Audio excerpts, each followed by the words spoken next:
When you're moving abroad, thinking of what kind of visa you need is a bit of a headache. I think we can all agree on that. So this is why I wanted to come on here and discuss a little bit of an option with you guys. My name is Nurse Nyamouch, and I'm an overseas new graduate working and living in the UK.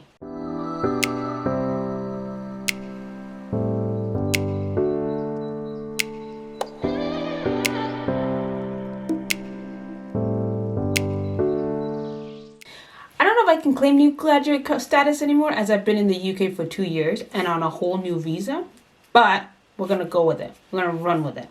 So guys, today I'm going to discuss to you guys, I'm going to talk with you about about the Tier 5 Youth Mobility Scheme visa. I feel like a lot of people don't really know what it is, especially for those of you in the countries which it is eligible. And it's such a great visa, especially if you're still not sure what you want to do with life or what is happening and how fast things are going. So guys, if you like this video, stay tuned. Don't forget to like, share, subscribe, and let's get into it. So for a lot of you guys who don't know, I'm from Canada. And when I first moved here, I actually moved here at the start of the pandemic, March of 2020. Yeah. So, but as the pandemic was hitting, my partner and I had to make a quick decision because we were doing this long distance process or this long distance relationship for 6 years at the time. So we had to make a decision as to what do we want to do. There's a world pandemic that's happening.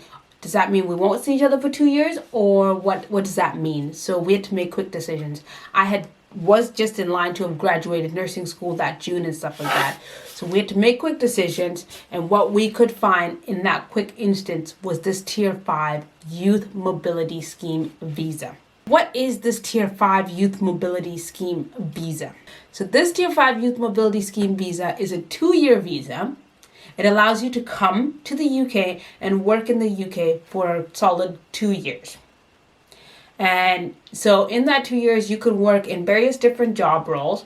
As myself, I was able to work in the healthcare industry as a nurse. So anybody who is a nurse who is from the eligible countries can work as a nurse in these areas as well. Guys, the application was dead easy to apply for. I think we applied and got a response within a couple weeks of sending in our application. So eligibility criteria include you have to be between the age of 18 and 30 years old. Ting, ting, ting, I fit in that. You had to have a savings in a savings account. I'm not actually sure that they checked that, but anyways, they say you've got to have a savings of £2,530 in your account or somewhere in the savings process. I think it's more just to help you while you're here and stuff like that. Easy one was that you have to have a British nationality or from one of the approved countries, Commonwealth or whichever one they approved of. So what are the list of countries that are included in this? So first things first, Canada, obviously, because I was able to use this. If you are from Australia, you can also do this. If you are from New Zealand, you are eligible to apply for this. If you are from Iceland, you are also eligible to apply. San Marino,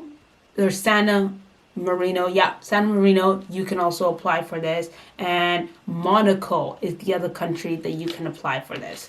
I want to put this out there because I know there's a couple Canadian nurses or Canadian people that do watch these videos and stuff like that. So if you are looking for something just dead easy to get to the UK, to explore the UK for 2 years and stuff like that, I think it is a perfect visa option. 2 years does go by fast. However, it allows you to have that space. And if you come during not a pandemic, you definitely will be able to get your money's worth on this visa. You definitely will be able to do your travels that you need across Europe and stuff like that. So let's talk about how much is this a visa. So the visa application fee is £259 to pay for. I'm not too sure what that is in Canadian. And then you also have to pay a health surcharge. So this is just kind of paying into the NHS so that if you need the hospital while you're here in that 2 years, you can get these services. So the health surcharge that you would need to pay is £470 as well on that application. So those are the only fees you pay for. You send in the application, you get a response within a couple weeks. They send you you go and do your biometrics details and all that stuff. And then next thing you know, you've got your 2-year visa to come into the UK.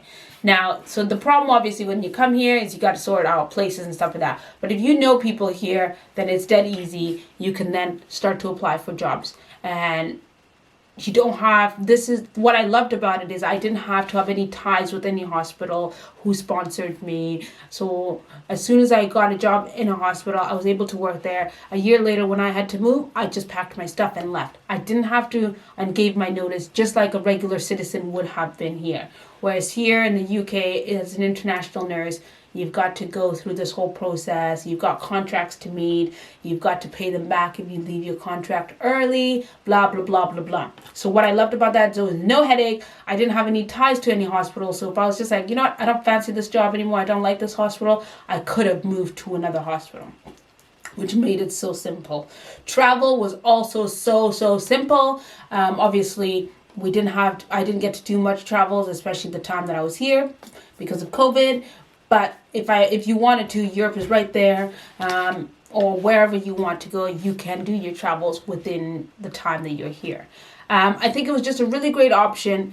The only downside is you actually can't extend your stay on this visa. So if you realize that you do want to come to the UK for a little bit longer, then you would have to apply for a different visa. You might have to apply for a healthcare visa, spousal visa if you got a partner, or whatever else, any other visa that you are eligible for.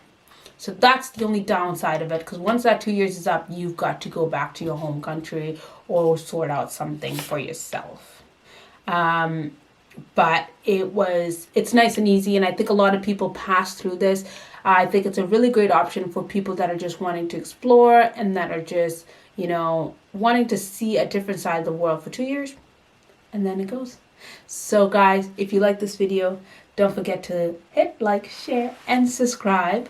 And hopefully more people get on this visa, because I felt like it was the best visa for me. I would have stayed on it if I could have, but I couldn't because I would have been deported by then. So guys, good luck with everything. Good luck with the applications. And I hope you make it to where you are trying to get to.